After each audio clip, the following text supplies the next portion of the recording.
The microphone smelled of cheap whiskey and someone else's perfume. I closed my eyes, letting the dim spotlight warm my face as I wrapped my fingers around the metal stand. This was my moment. 3 minutes and 42 seconds of escape from the life that waited for me outside those doors. "This one's for the dreamers," I whispered, my voice catching slightly in the silence of the Cardinal. A place too elegant for someone like me.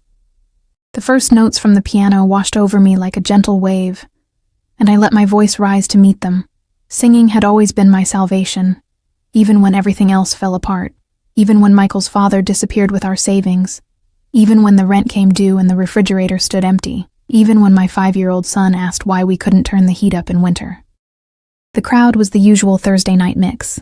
Businessmen loosening their ties after long days, couples on dates they wouldn't remember in a week, and the regulars who came for the overpriced drinks and stayed for whatever entertainment might distract them from their lives. I'd been singing at the Cardinal for 6 months now, ever since Mrs. Sullivan from apartment 4B agreed to watch Michael on weeknights for a fraction of what I earned here. As I moved into the chorus, I noticed a shift in the air. The hairs on my arms stood up despite the warmth of the spotlight. Someone was watching me, not in the casual way of the typical patron, but with an intensity that felt almost physical.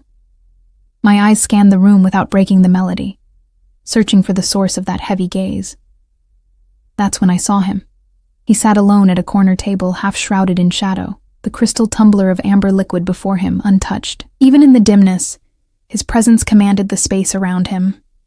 He wore a charcoal suit that probably cost more than my monthly rent, tailored to broad shoulders, and a frame that suggested both power and precision. Dark hair swept back from a face carved with sharp angles and a jawline that could cut glass.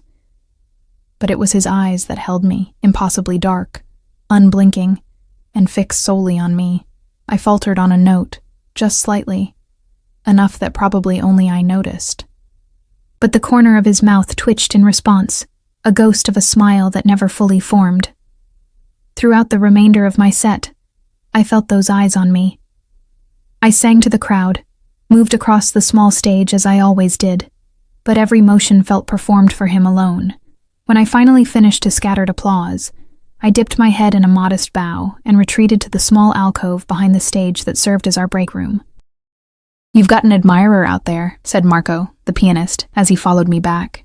He was in his 60s, with gentle hands and a voice weathered by years of cigarettes and late nights. "Table 7.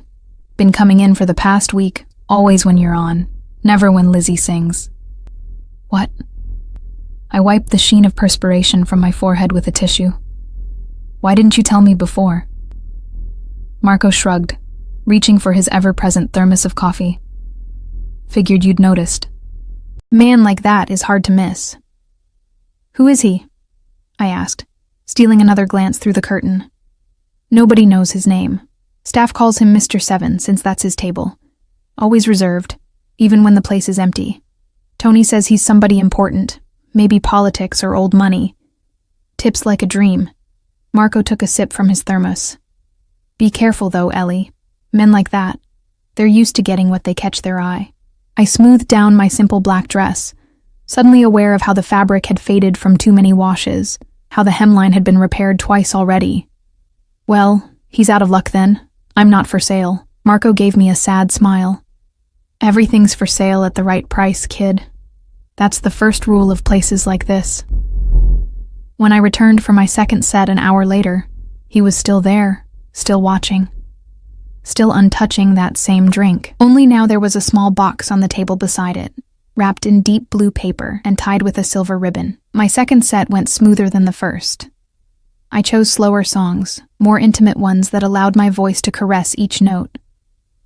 I didn't look at him directly, but I felt him there, his attention unwavering. When I finished and the applause died down, Tony, the bar manager, approached the stage and handed me a folded note. "From table 7, he said with a wink before walking away. The paper was thick, expensive. The handwriting inside, elegant and precise. "Your voice deserves better than this place. The gift is merely an appreciation, no strings attached." I crumpled the note in my fist and glanced over at table 7, but it was empty. Both the man and the blue box were gone. "He left this for you at the bar," said Diane, one of the waitresses, appearing beside me with the blue box. Said to make sure you got it. I don't want it, I said, even as my fingers betrayed me by reaching for it. Honey, if you don't take it, I will. Diane laughed. I've served him 3 times now. Never says more than please and thank you, but tips $100 every time. Whatever's in that box is probably worth more than my car. I took the box home with me that night, telling myself I would throw it away. Instead, it sat on my kitchen counter while I paid Mrs. Sullivan, checked on my sleeping son, and changed out of my performance clothes into a worn t-shirt and sweatpants. The apartment was small, 1 bedroom that Michael used, while I slept on a pull-out sofa in the living room. The kitchen was barely large enough for a miniature refrigerator and a 2-burner stove, but I'd made it as homey as I could with thrift store finds and the colorful drawings Michael brought home from kindergarten. I made myself a cup of tea and sat at our wobbly kitchen table, staring at the blue box. Finally, with trembling fingers, I pulled at the silver ribbon. Inside, nestled on a bed of white satin, lay a vintage silver microphone pendant on a delicate chain. It was beautiful, tasteful, and somehow deeply personal in a way that made my chest tighten. How had he known? How had this stranger selected something that spoke so directly to my passion? I closed the box and pushed it away. No matter how beautiful, gifts from strange men came with expectations I couldn't afford. The next day passed in its usual blur of dropping Michael at school, working my day job as a receptionist at a dental clinic, picking Michael up, making dinner, helping with his simple kindergarten homework, bath time, bedtime stories, and finally, preparing for another night at the Cardinal. "Mommy, why do you have to go?" Michael asked as I tucked him in, his small hand holding mine with surprising strength. His eyes, so like his father's, were wide with the fear of separation that had haunted him since James walked out on us. "Just for a few hours, sweetheart," I said, brushing his dark curls from his forehead. "Mrs. Sullivan will be right here if you need anything, and I'll be back before you wake up, I promise." But why? How could I explain to a 5-year-old that his mother's respectable day job barely covered rent, that singing in a bar at night was what put food on our table and kept the electricity on, that every hour I spent away from him carved a hole in my heart, but was necessary for our survival? "Because sometimes mommies have to work at night too," I said instead, placing a kiss on his forehead. "But I'm always thinking about you, even when I'm singing." His small face scrunched in thought. "Do you sing about me?" I smiled. "Every song is about you, baby. Every single one." That seemed to satisfy him, and he snuggled deeper into his blankets. I stayed until his breathing evened out, then quietly left the room, the familiar guilt settling over my shoulders like a heavy cloak. When I arrived at the Cardinal that night, Tony intercepted me before I could reach the dressing room. "Change of plans tonight, Ellie," he said, his face unusually serious. "You're singing in the Crimson Room." I blinked at him in confusion. The Crimson Room was the private lounge upstairs, reserved for VIPs and private parties. I'd never been asked to perform there. "Why?" "I'm supposed to be on the main floor tonight. Special request." Tony shuffled uncomfortably. "Double your usual pay, plus tips." "Who requested me?" Tony's eyes darted around the room, avoiding mine. "Look, it's just singing, same as down here. Marco will accompany you. 1 hour set, that's it." A cold weight settled in my stomach. "It's him, isn't it? Table 7. Tony sighed. "His name is Alexander Vronsky. He owns this place, Ellie, and about a dozen other businesses in the city." The name hit me like a physical blow. Everyone in the city knew the Vronsky family, or at least knew of them. Old money, vast influence, and whispers of connections that extended beyond legitimate business. The kind of people who made problems disappear. "I thought Maurice owned the Cardinal," I said weakly. "Maurice is the manager on paper. Mr. Vronsky prefers to remain anonymous in his investments." I thought of the blue box sitting untouched on my dresser at home, of Michael sleeping peacefully under Mrs. Sullivan's watch, of the past due electric bill hidden in my purse. "Double pay?" I asked. Tony nodded. "Cash. Tonight." I followed him upstairs to the Crimson Room, my heart hammering against my ribs. The space was intimate and luxurious, with deep red walls, leather seating, and soft lighting that created pools of warmth throughout the room. A small stage was set up in one corner, where Marco already waited at a gleaming black piano. The room was empty save for one occupant. Alexander Vronsky stood by the window, gazing out at the city below. He turned as we entered, and I got my first clear view of him. He was younger than I'd expected, perhaps in his late 30s, with features that spoke of Eastern European ancestry. His eyes were indeed dark, not brown, but a deep, penetrating blue that appeared black in dim light. A thin scar traced the line of his left jaw, the only flaw in an otherwise perfect face. He wore another impeccable suit, this one navy, with a white shirt open at the collar. No tie. No ostentatious jewelry or displays of wealth. He didn't need them. Power radiated from him like heat from a flame. "Ms. Eleanor Hayes," Tony said formally. "Mr. Vronsky." Alexander's eyes never left mine as he nodded almost imperceptibly. "Thank you, Tony. That will be all." Tony disappeared, closing the door behind him with a soft click that sounded like a prison lock in the sudden silence. "You didn't wear it," Alexander said, his voice low and smooth with just a hint of an accent I couldn't place. He nodded toward my neck, where the silver microphone pendant was conspicuously absent. "I don't accept gifts from strangers," I replied, surprised by the steadiness in my voice. A smile touched his lips, genuine amusement warming his severe features. "Yet you accepted this engagement." "That's business. I'm being paid for a service." "Singing," he clarified. "Yes, singing." He gestured toward the stage. "Then please don't let me keep you from your business." I moved to the stage on legs that felt disconnected from my body, exchanging a quick glance with Marco, who gave me a reassuring nod. As I took my place at the microphone, Alexander settled into a leather armchair positioned directly before the stage, close enough that I could see the fine stitching on his suit jacket, smell the subtle cologne that clung to him. Something woodsy and exclusive. "Any requests, Mr. Vronsky?" I asked, hating the slight tremble that had crept into my voice. "Whatever moves you, Ms. Hayes." He leaned back, one ankle resting casually on the opposite knee. "I'm here for authenticity, not performance." I nodded to Marco, who began a gentle introduction to La Vie en Rose, a song I rarely performed because it exposed too much of me, demanded too much vulnerability. But something about this bizarre situation, this dangerous man watching me with those midnight eyes, made me reckless. I sang as I never had before, my voice filling the intimate space, bouncing off the crimson walls, wrapping around us both like silk.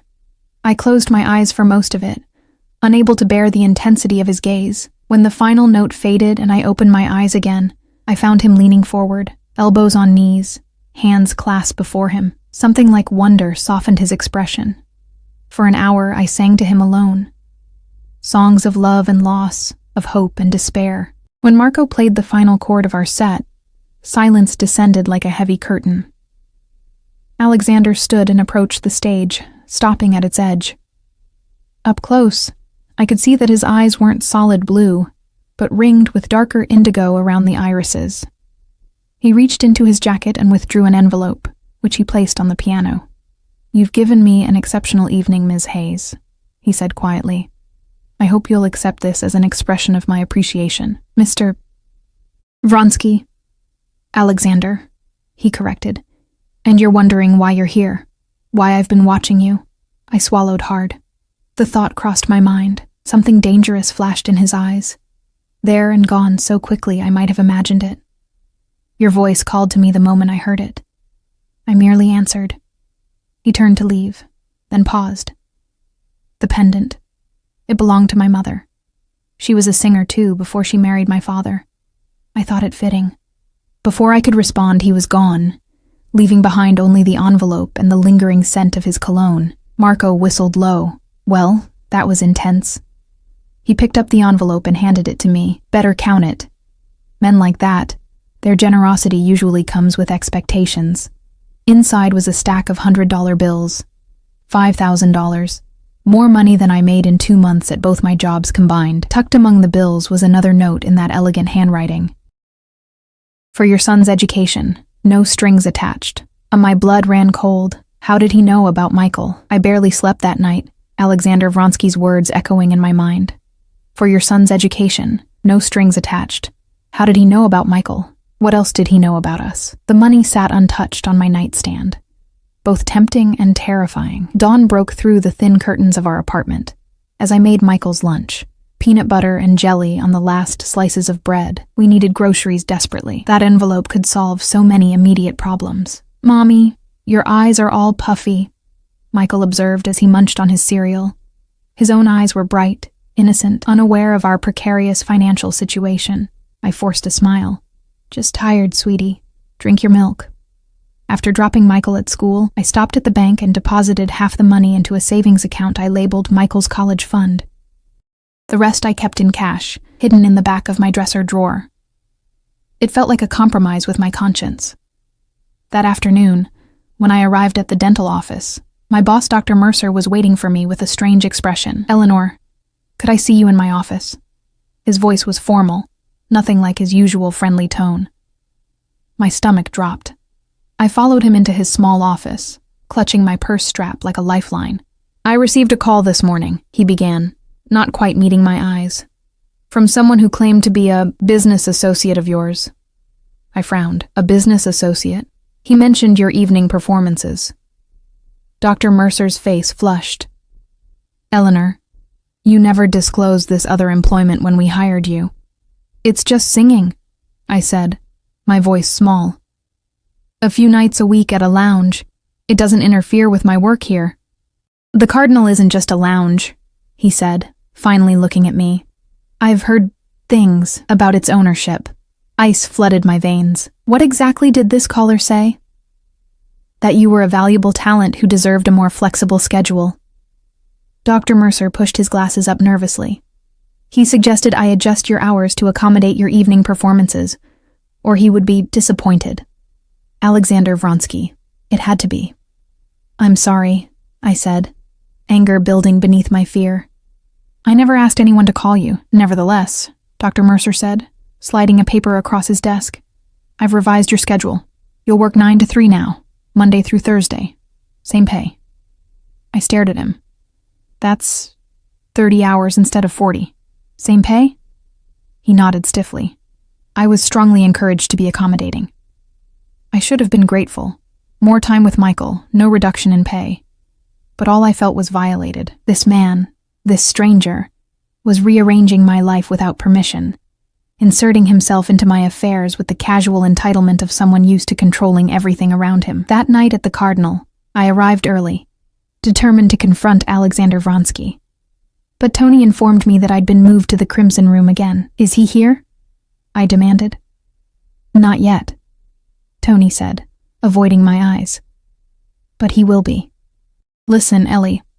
"No, you listen," I hissed, keeping my voice low as other staff members passed by. "I don't know what game he's playing, but I want no part of it. He called my day job, Tony. He threatened my boss." Tony paled. "He didn't mention that to me." "Well, he didn't ask my permission either. Tell him I'm not singing in his private room tonight. I'll be on the main floor as scheduled." I turned to walk away, but Tony grabbed my arm. "Ellie, please, don't make this difficult. Mr. Vronsky isn't someone you can just refuse." Something in his tone made me pause. "What are you not telling me, Tony?" He released my arm and glanced around nervously. "The Cardinal isn't his only business. Some of his other ventures aren't so legitimate. He's not just rich, he's connected. Understand?" I understood perfectly. Alexander Vronsky wasn't merely wealthy. He was dangerous. "Fine," I conceded, "but I'm talking to him. Tonight." The Crimson Room was different this time. A small table had been set with fine china and crystal glasses. Candles flickered in silver holders. It looked like a date setting, and my anger flared hotter. I was studying the sheet music Marco had left on the piano when the door opened.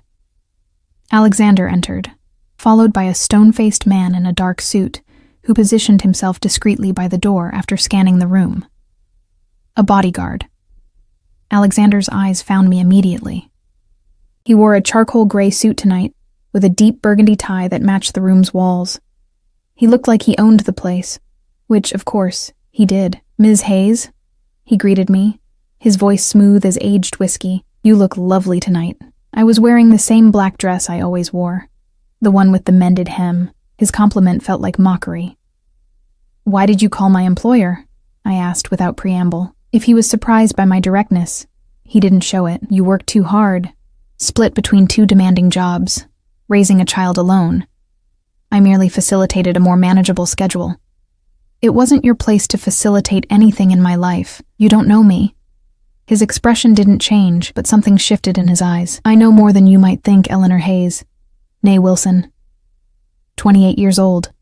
Graduated with honors in music education from State University. Married James Hayes at 22. Gave birth to Michael James Hayes a year later. Abandoned by your husband when your son was 2.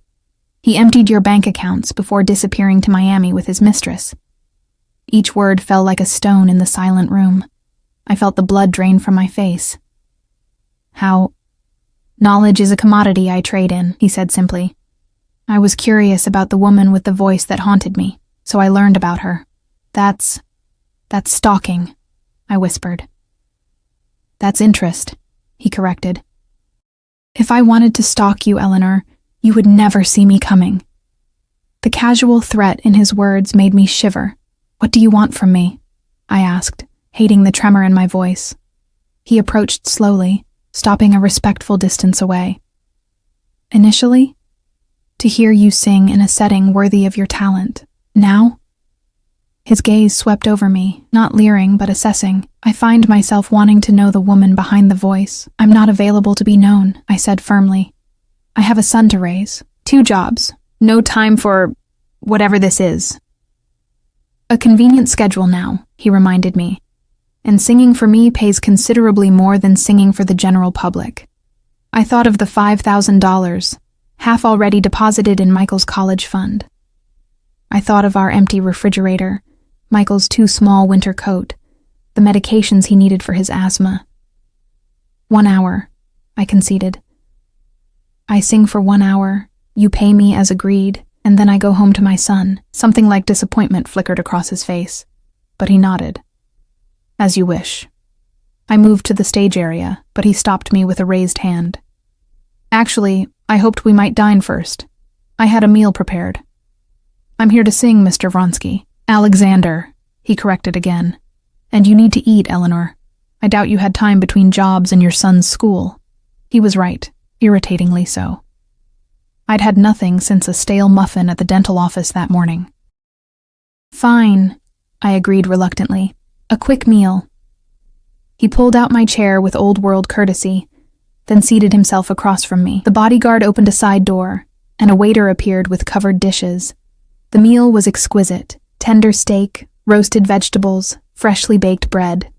Simple but perfectly prepared.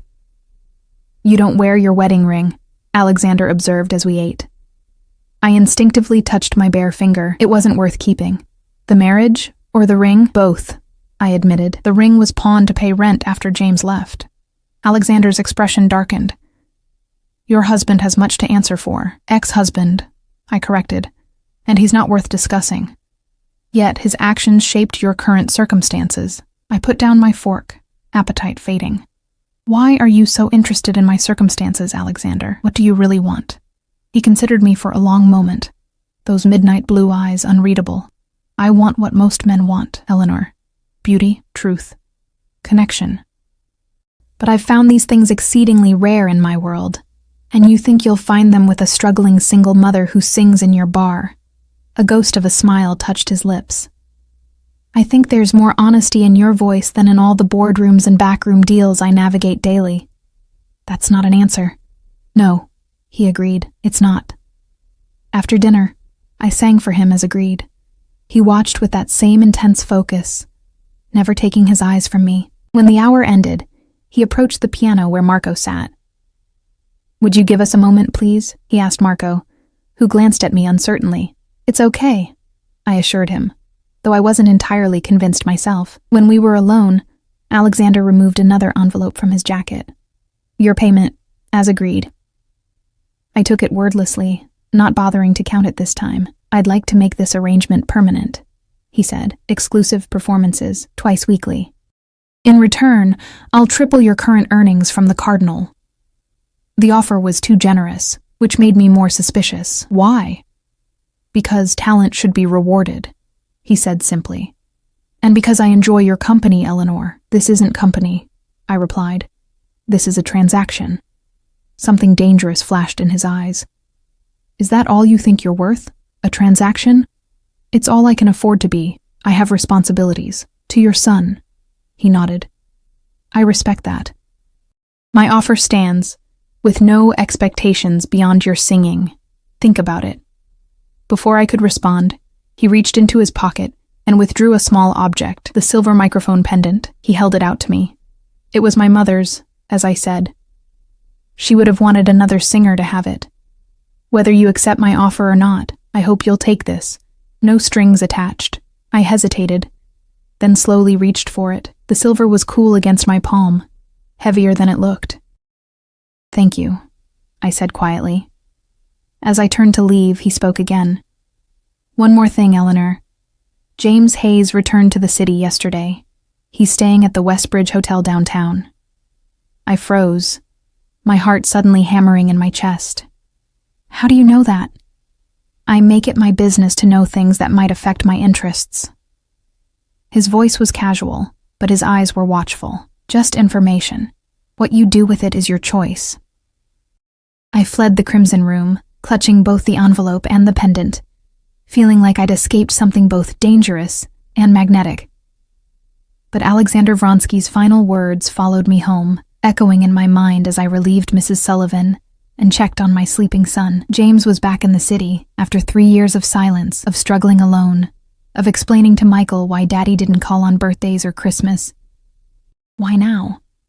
What could he possibly want? And how had Alexander Vronsky known it would matter to me? The next morning, I found myself standing across the street from the Westbridge Hotel, my heart pounding against my ribs. Michael was safely at school, and I'd called in sick to Dr. Mercer's office. I hadn't planned to come here, had told myself I wouldn't give James the satisfaction. Yet here I was, drawn by a compulsion I couldn't explain. The Westbridge was expensive, far beyond what James could afford on his teaching salary, unless things had changed dramatically in the past 3 years, unless the woman he'd left us for had money. I crossed the street on leaden legs and entered the marble-floored lobby. At the reception desk, I hesitated. "Can I help you, ma'am?" asked the young man behind the counter. "I'm looking for James Hayes," I said, my voice sounding distant to my own ears. "He's a guest here." The clerk tapped at his computer. "Yes, Mr. Hayes is in room 714. Would you like me to call up for you?" "No," I said quickly. "Thank you." The elevator ride to the 7th floor gave me too much time to think. What was I doing here?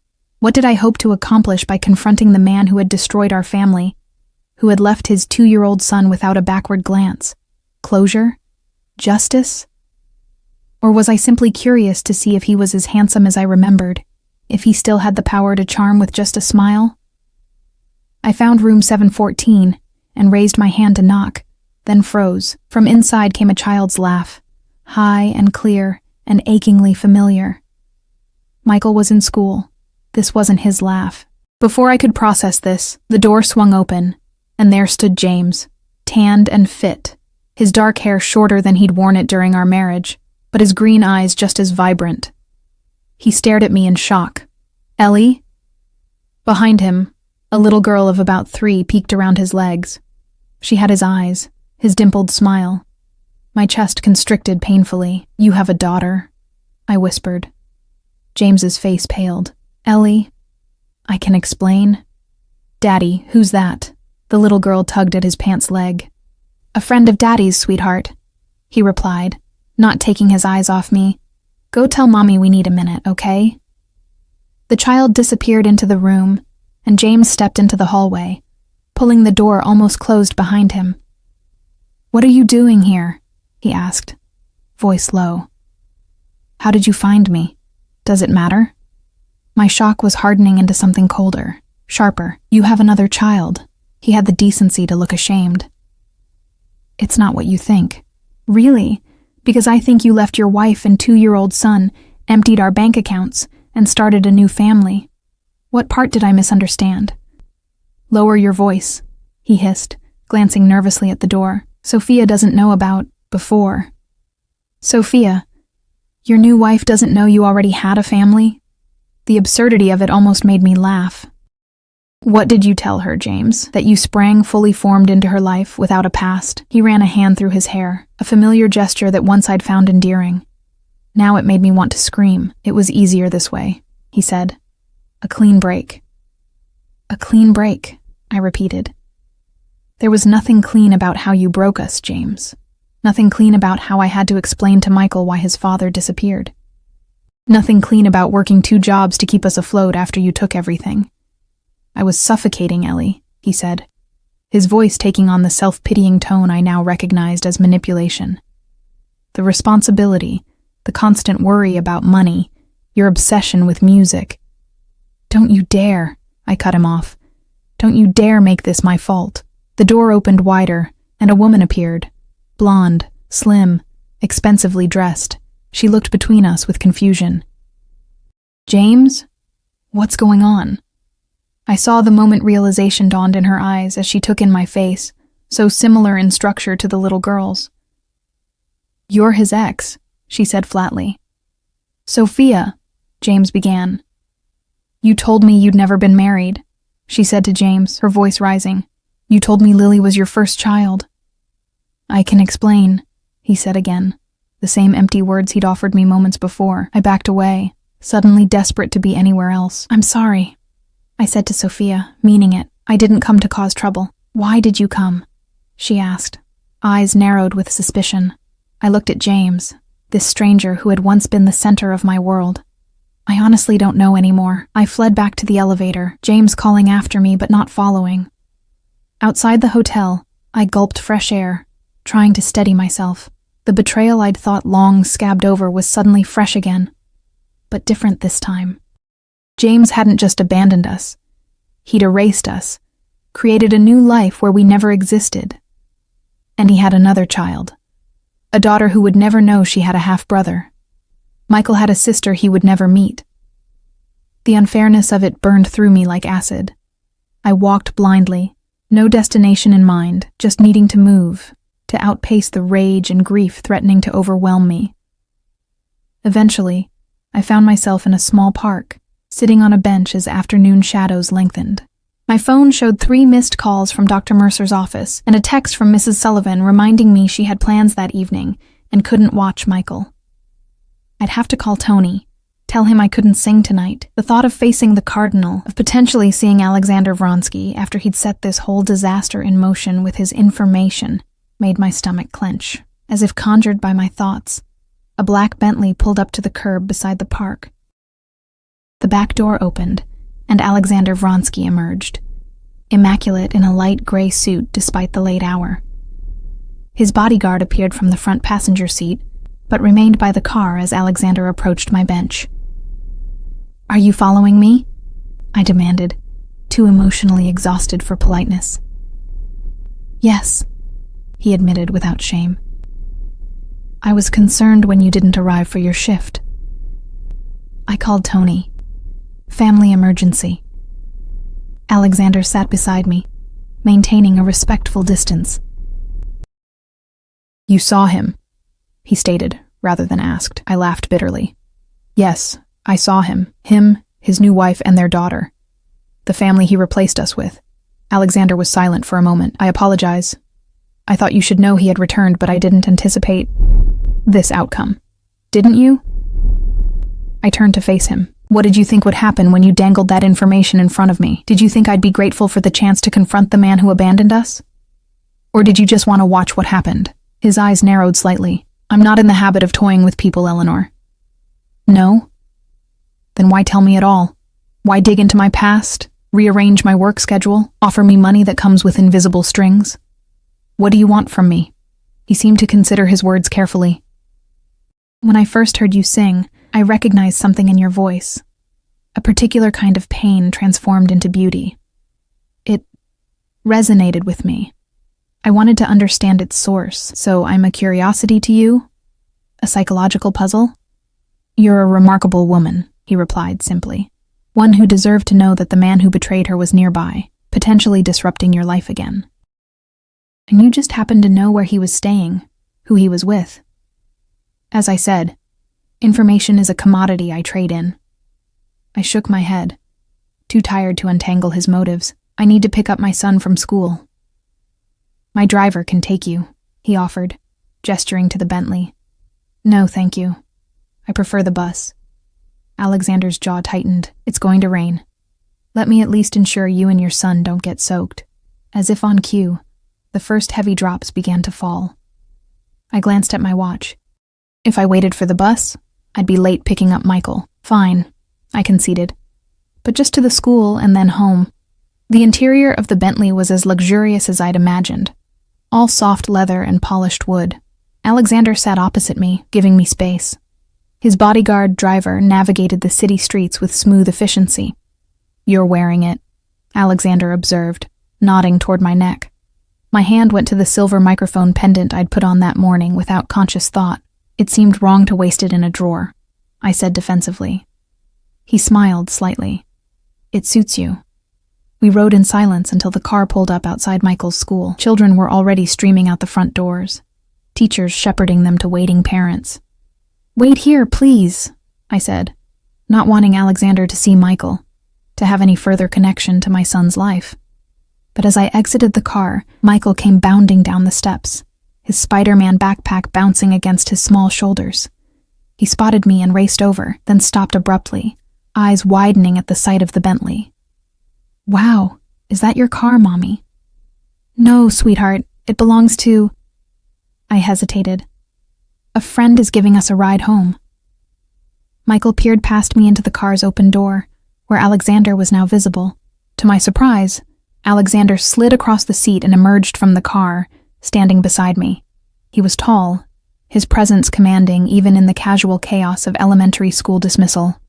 Hello, Michael, he said, crouching down to my son's eye level. I'm Alexander, a friend of your mother's. It's a pleasure to meet you. Michael studied him with the frank curiosity of childhood. Your car is awesome. Is it bulletproof like in the movies?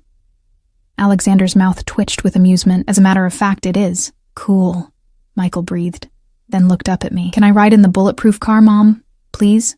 I sighed, seeing no graceful way to refuse with Michael so obviously enchanted. Yes, but straight home, remember? The rain was falling steadily now. Alexander opened an umbrella I hadn't noticed him carrying and held it over Michael and me as we returned to the car. Inside, Michael bounced excitedly on the leather seat, firing questions at Alexander about the car's features, which he answered with surprising patience. Are you rich? Michael asked finally, with the directness only a child could get away with. Michael, I admonished. That's not polite. It's all right, Alexander said. Yes, Michael, I am rich, but I wasn't always. Really? Michael leaned forward. Were you poor like us? My cheeks burned with embarrassment. But Alexander didn't seem offended. Poorer, he said seriously. When I was your age, my family had just come to this country. We lived in a single room, all 5 of us. What happened? Michael asked, entranced. My father worked very hard. And when I grew up, I worked harder. That's the secret, you see. Hard work and seizing opportunities when they appear. Michael nodded solemnly, absorbing this wisdom. My mom works really hard, he informed Alexander. She has 2 jobs, and she still reads me a story every night. Alexander's eyes met mine, something like respect in their depths. Your mother is an extraordinary woman, he agreed. When we reached our apartment building, the rain had turned into a downpour. Alexander insisted on accompanying us to the door, sheltering us beneath his umbrella. The building's dingy hallway and our apartment's shabby door seemed even more depressing in contrast to his elegant presence. Thank you for the ride, I said formally as I unlocked our door. It was my pleasure, he replied, then looked down at Michael. It was an honor meeting you, young man. Michael beamed up at him. Can we ride in your car again sometime? Before I could intervene, Alexander handed Michael a business card. With your mother's permission, perhaps you both could join me for dinner this weekend. My initial impulse was to refuse, but the hope in Michael's eyes stopped me. When was the last time he'd had any excitement in his life, any break from our grinding routine of school, babysitters, and my perpetual absence? We'll think about it, I said carefully. Alexander nodded, accepting the non-commitment. The offer stands. Good evening, Eleanor. Michael. As he walked away, Michael turned the business card over in his small hands. I like him, Mom. He doesn't talk to me like I'm a baby. He's just being polite, sweetheart, I said, ushering him inside. But even as I spoke, I wondered if that was true, or if Alexander Vronsky's interest in us was something more complicated, more dangerous than mere politeness. That night, after Michael was asleep, I sat at our small kitchen table staring at Alexander's business card. It was simple but elegant, heavy cream stock with his name and phone number embossed in deep navy. No company name, no title, no email. A man who didn't need to advertise who he was or what he did. I should throw it away, cut all ties with this mysterious, dangerous man who had inserted himself into our lives. But something stopped me. The memory of Michael's delighted face in the Bentley, the weight of unpaid bills in my purse, the pendant against my throat that I couldn't seem to take off. My phone buzzed with a text from Tony. Everything okay? Boss was asking about you. I typed back, fine, family matter. I'll be in tomorrow night. Tony's response was immediate. Crimson room again. 8 p.m. I closed my eyes, feeling the walls closing in. Alexander Vronsky was not a man who took no for an answer. The question was, did I want to say no? The encounter with James had shaken me more than I wanted to admit. Seeing him with his new family, knowing he'd erased us so completely, it reopened wounds I thought had healed. But it also freed something inside me. The last lingering hope that someday he'd return, that someday Michael would have his father back, was finally dead. We were on our own, and I needed to build a life for us that didn't include waiting for a man who was never coming back. But was Alexander Vronsky the answer? Or just another kind of danger? The next evening, I arrived at the Cardinal on time, my black dress freshly washed, the silver microphone pendant cool against my skin. Tony escorted me directly to the Crimson Room, where Marco waited at the piano. There was no dinner setting tonight, no sign of Alexander. He's running late, Tony explained. Ask that you start without him. He'll join when he can. I sang to an empty room for almost an hour, finding it strangely liberating. Without Alexander's intense gaze, I could lose myself completely in the music, let it wash through me and out into the world without filter or self-consciousness. When the door finally opened, I was deep in a melancholy rendition of Autumn Leaves, my eyes closed, my body swaying slightly to Marco's gentle accompaniment. I finished the song before opening my eyes. Alexander stood just inside the doorway, still in an overcoat, his hair slightly damp from rain. Behind him was his ever-present bodyguard, and beside him, to my surprise, a distinguished older man with silver hair and a cane. Don't stop on our account, the older man said, his voice accented like Alexander's but more pronounced. It was magnificent. Alexander moved forward, helping the older man to a seat. Eleanor, may I present my father, Victor Vronsky. Father, this is Eleanor Hayes. Victor Vronsky studied me with eyes the same midnight blue as his son's, set in a face mapped with experience. So you are the nightingale my son has been so secretive about. Now I understand why. I glanced at Alexander, who looked uncharacteristically uncomfortable. My father insisted on meeting you after I mentioned your talent. He explained. You honor us, Victor said, inclining his head. Please. Another song. I looked to Alexander, who nodded almost imperceptibly. I turned to Marco and whispered a song request, then faced the two men, so alike in bearing, in the aura of quiet authority that surrounded them. I sang La Vie en Rose again, the song I'd first performed for Alexander, watching as Victor closed his eyes, a small smile playing on his lips. When I finished, he applauded with genuine enthusiasm. You remind me of my Natalia, he said, a shadow passing over his face. She sang with such emotion, too. No training, just pure feeling. Your wife? I asked, stepping down from the small stage. Yes, Victor nodded. Alexander's mother. She passed many years ago, but her voice, I still hear it sometimes. Alexander placed a hand on his father's shoulder, a gesture of comfort that humanized him in a way I hadn't expected. For a brief moment, I glimpsed the devoted son beneath the powerful businessman. Eleanor has a son, Alexander told his father, Michael, 5 years old and already quite the conversationalist. Victor's eyes brightened. A boy. You must bring him to Sunday dinner. My cook makes pierogi that children cannot resist. Oh, I couldn't. I began. Nonsense.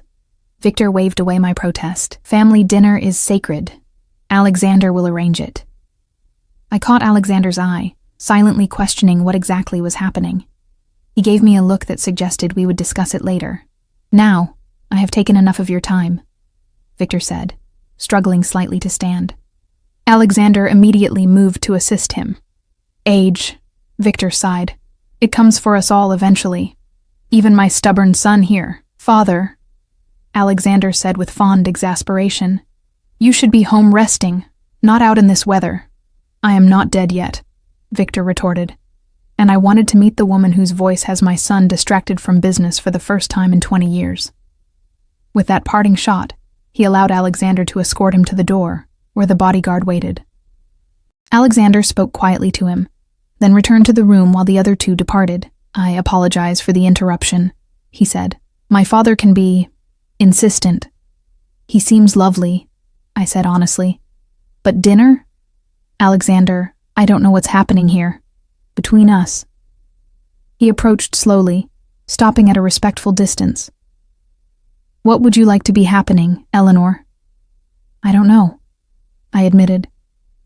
You've invaded my life in ways both helpful and unsettling. You know so much about me, while I know almost nothing about you. What would you like to know? He asked, removing his overcoat and draping it over a chair. The truth. About who you are, what you do.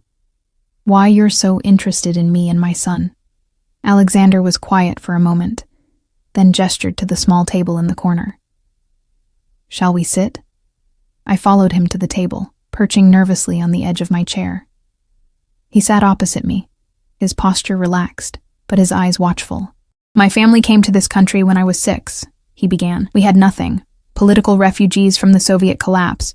My father had been a professor of literature, my mother a music teacher. Here, they became janitors, dishwashers, whatever work they could find. He paused, his eyes distant with memory. The neighborhood we settled in was controlled by the Bratva, Russian mafia. They protected immigrant families like ours, for a price. When my parents couldn't pay, they came for me instead. I was 12. My breath caught. What do you mean, came for you? They offered my father a choice, his son's service to the organization, or his daughter's virtue. My sister was 9. Alexander's voice was matter of fact, but I saw the old rage burning in his eyes. My father chose to sacrifice me. Oh God, I whispered. What happened? I became a runner for them, delivering packages, messages. As I grew older, the tasks became more complicated. By 16, I was collecting debts. By 20, I had my own territory. His mouth twisted in a cold smile. I was good at it. The scared immigrant boy learned quickly how power works in this country. And now? I asked, not sure I wanted the answer. Now I own legitimate businesses across the city. The Cardinal, hotels, import-export companies. But yes, Eleanor, some of my interests still lie in the shadows. I won't insult your intelligence by pretending otherwise. I swallowed hard. Are you telling me you're in the mafia? I'm telling you I built an empire from nothing, by whatever means necessary. He leaned forward, his eyes intense. But I'm also telling you that I've spent the past decade legitimizing my operations, creating a legacy my father can be proud of, one that doesn't require 12-year-old boys to become criminals to protect their families. Part of me wanted to flee, to take Michael and run as far from this man as possible. But another part recognized the brutal honesty in his confession. Why tell me this? I asked. Aren't you afraid I could go to the police? He smiled slightly.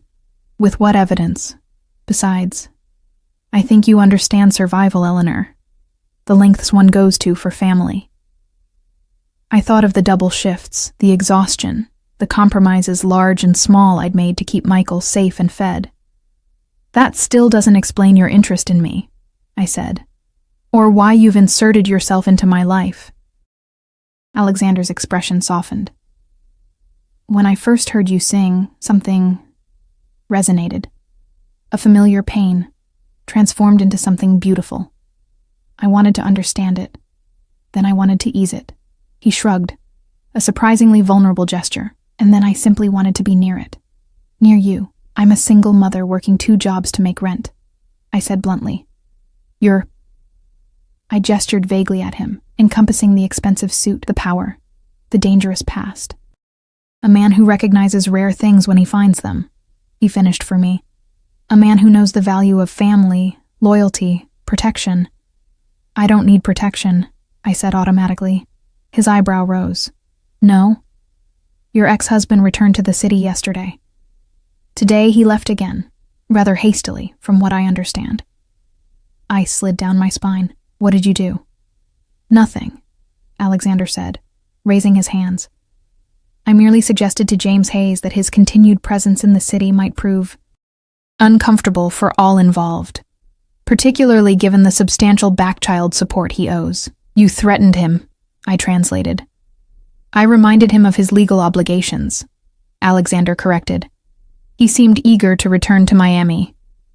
I should have been outraged at his interference. Instead, I felt a treacherous sense of relief. James was gone again, but this time by choice, with no more power to hurt us. What happens now? I asked quietly. That depends on you, Eleanor. Alexander's voice was equally soft. I would like to continue our arrangement here. I would like to take you and Michael to dinner this weekend. Beyond that, whatever you're comfortable with, and if I say no to all of it, if I walk away... His eyes held mine steadily. Then you walk away, with a considerable final payment, and no interference from me. Though I would hope you'd keep the pendant, at least. A reminder that not all men abandon their responsibilities. It was the perfect answer, a clean escape offered freely. So why did the thought of it leave me hollow? I need time, I said finally. To think about what's best for Michael. For us. Alexander nodded. Of course. He reached into his jacket and withdrew an envelope. Tonight's payment, as agreed. I took it, no longer uncomfortable with the transaction. It was honest, at least. Clearer than the emotional currents swirling beneath our conversation.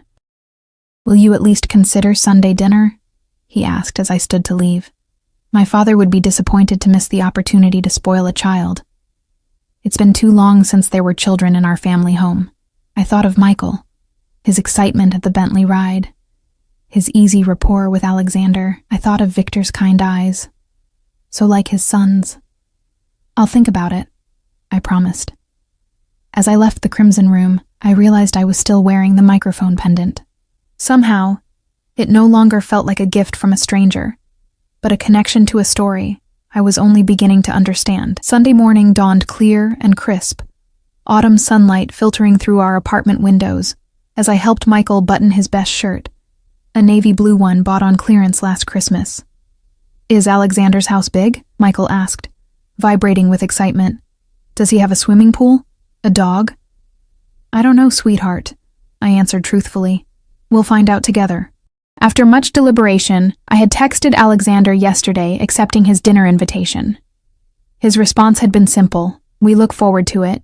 Car will collect you at noon. Now, as the clock approached 12, I checked my reflection one last time. I'd splurged on a new dress. Nothing fancy, just a simple burgundy wrap style that flattered my figure without being provocative. The silver microphone pendant gleamed at my throat, now a familiar weight. You look pretty, Mom, Michael said, watching me apply a touch of lipstick. Thank you, baby. I smiled at him in the mirror. You look very handsome yourself. A text alert chimed on my phone. Car waiting outside. I expected the Bentley, but instead found a more understated black SUV, though still clearly luxury class. The same stone-faced bodyguard held the door open for us. Good afternoon, Ms. Hayes, young Mr. Hayes, he said with a slight nod. I'm Nikolai. Mr. Vronsky sends his apologies that he couldn't collect you personally. He's attending to his father. Michael climbed in eagerly, immediately discovering that the SUV had a built-in entertainment system. While he explored the children's movies available, I turned to Nikolai. Is Mr. Vronsky's father unwell? Something like approval flickered in Nikolai's eyes at my question. Just the usual challenges of age, ma'am. Nothing serious today. The drive took us out of the city, through increasingly affluent suburbs, and finally up a winding road into the hills overlooking the bay. Iron gates opened automatically as we approached, revealing a sweeping driveway that led to a stone mansion nestled among ancient oak trees. Wow, Michael breathed, his face pressed to the window. It looks like a castle. It did resemble something from a European fairy tale, with its gray stone walls, peaked roofs, and circular turret at one corner. Gardens stretched in every direction, brilliant with autumn colors. Nikolai parked before massive wooden doors that opened as we approached. Alexander stood in the entrance, more casually dressed than I'd ever seen him, in dark jeans and a charcoal sweater that made his eyes appear even more intensely blue. "Welcome," he said, his gaze moving between us, lingering slightly longer on me. I hope the drive was pleasant. "Your house is awesome," Michael declared, bouncing on his toes as he looked around the soaring entrance hall with its crystal chandelier and sweeping staircase. Alexander smiled, a genuine expression that transformed his usually serious face. "Thank you, Michael. Would you like a tour before lunch?" "Yes, please." Michael looked up at me for permission. "Go ahead," I said, amused by his enthusiasm. "Just be careful not to touch anything." "Actually," Alexander said, crouching to Michael's level, "there's someone who's been very excited to meet you. He's in the garden." He pointed through an open doorway to the terrace beyond. "His name is Czar. Is that your butler?" Michael asked, making Alexander laugh. "No, Czar is my dog, a Caucasian shepherd. He's very gentle with children, but quite large. Would you like to meet him?" Michael was already racing toward the doors, only to skid to a halt and turn back. "Can I, Mom? Please?" "Yes, but remember to let him sniff your hand first," I called as he disappeared onto the terrace. "He'll be perfectly safe," Alexander assured me, standing close enough that I could smell his cologne, that same woodsy, masculine scent. Nikolai is watching from the terrace, and Czar was trained as a therapy dog before I adopted him. A former mobster with a therapy dog? I couldn't help but smile. "You're full of contradictions, Alexander Vronsky." "Life rarely fits into neat categories," he replied, offering his arm. "Shall we join them?" My father is resting before lunch, but he's looking forward to meeting Michael. I hesitated only briefly before placing my hand on his arm. Through the fine wool of his sweater, I could feel the solid strength of him, the controlled power in his frame. We stepped onto a stone terrace overlooking formal gardens that gave way to wilder woodlands beyond. Michael was kneeling beside what could only be described as a small bear, a massive gray dog with thick fur and intelligent eyes who was patiently allowing my son to stroke his enormous head. "He's so fluffy," Michael exclaimed as we approached, "and his paws are bigger than my whole hand." Czar was bred to guard livestock against wolves and bears in the Caucasus Mountains, Alexander explained. His ancestors have been protecting families for thousands of years. Something about the way he said it made me wonder if we were still talking about the dog. Lunch was served in a sunlit conservatory, filled with tropical plants. The food was simple but exquisite. Roasted chicken, fresh bread, salads bursting with color. Michael ate with surprising enthusiasm, especially when Alexander taught him how to dip bread in olive oil, the Italian way.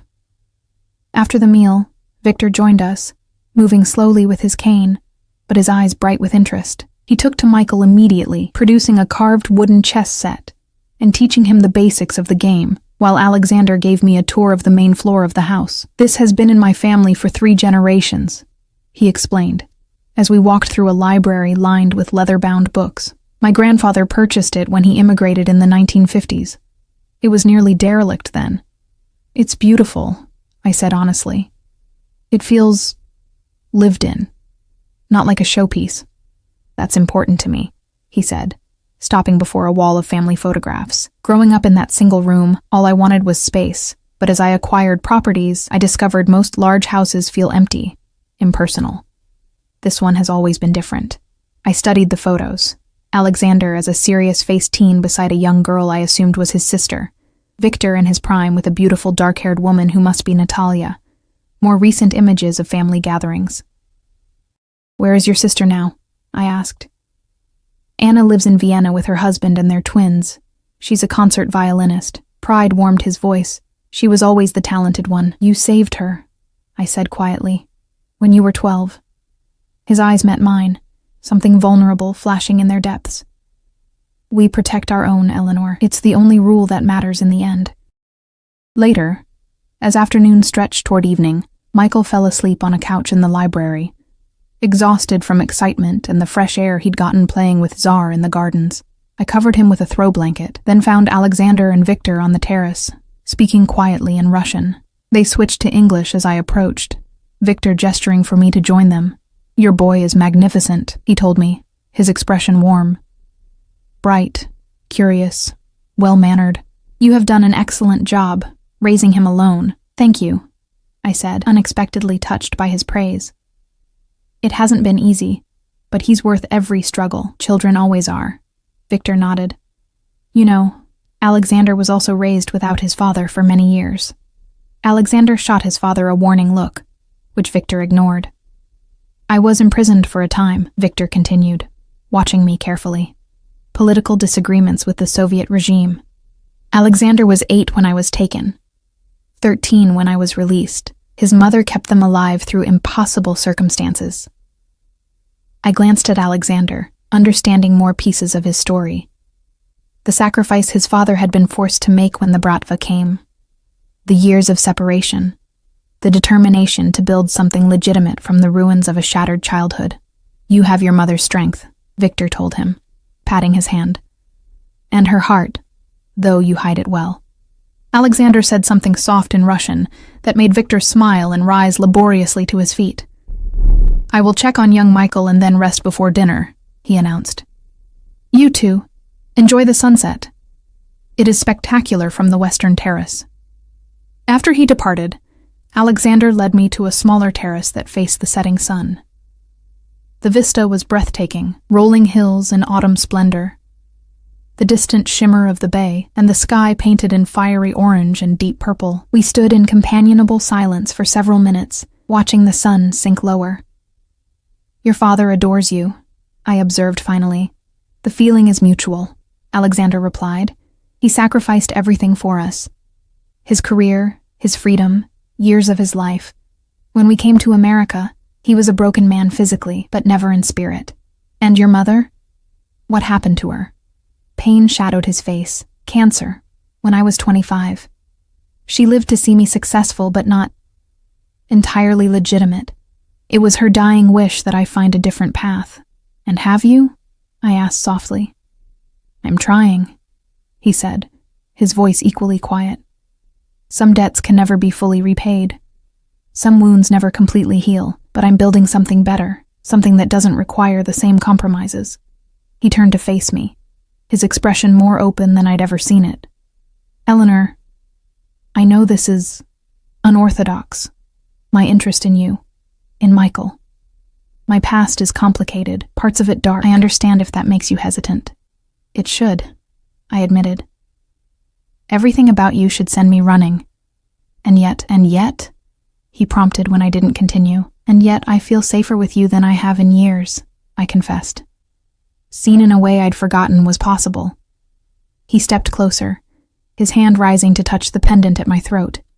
"My mother wore this the night she met my father. She always said it brought her to the great love of her life." "Alexander," I whispered, not pulling away. "What is this between us? What are you offering?" "Protection," he said immediately. "Security for you and Michael, a life where you don't have to work yourself to exhaustion just to survive." "In exchange for what?" His eyes held mine steadily. "Your presence in my life, your voice, your honesty. Nothing more than you're willing to give, Eleanor." "And if that's not enough? If you decide you want more than I can offer?" "Then we renegotiate," he said simply. "Or you walk away, no strings attached. I meant what I said before. I would never hold you against your will."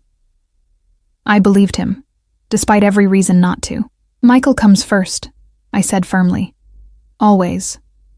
I would expect nothing less." He hesitated, then added, "My father wasn't the only one impressed today. Michael is an extraordinary boy. He deserves every opportunity life can offer." The sun touched the horizon, bathing us in golden light. Alexander's hand moved from the pendant to my cheek, a touch so gentle it barely registered. "May I?" he asked, his voice deep. I answered by closing the distance between us, my lips finding his in a kiss that began tentatively but quickly deepened. His arms encircled me, strong and secure, as the last rays of sun warmed our entwined figures. When we finally parted, both slightly breathless, I rested my forehead against his chest, listening to the strong, steady beat of his heart. "I'm still afraid," I admitted, "of what this means, of relying on someone again. Fear is wisdom in the face of danger," he said, stroking my hair. "It's nothing to be ashamed of, but Eleanor—" He tilted my chin up to meet his gaze. "I am not James. I don't make promises lightly, and I never abandon what's mine." "I'm not yours," I reminded him. Even as I remained in his embrace, he smiled, that rare, genuine smile that transformed his face. "Not yet. But I'm a patient man." From inside the house came the sound of a door opening, followed by Michael's voice calling for me. Alexander released me reluctantly. "We should go back inside," he said. "Dinner will be ready soon. My father has instructed the cook to make his famous pierogi." As we walked back toward the house, his hand found mine, fingers interlacing naturally. At the terrace doors, I paused. "One day at a time," I said. "A condition rather than a promise." He nodded, accepting my terms. One day at a time. Inside, Michael was sitting at the chessboard with Victor. Czar stretched out at their feet. My son's face lit up as we entered, hand in hand. "Mom, I learned chess, and Mr. Victor says I can come back next weekend for more lessons." "Can we?" I looked from my son's hopeful face to Victor's gentle smile, to Alexander's patient eyes, and felt something long frozen inside me begin to thaw. "Yes," I said, squeezing Alexander's hand, "we can come back." As the night deepened around the warmly lit house, as we gathered around the table like the family we might become, I realized that sometimes safety comes from the most unexpected places, and sometimes the most dangerous choice and the right choice are one and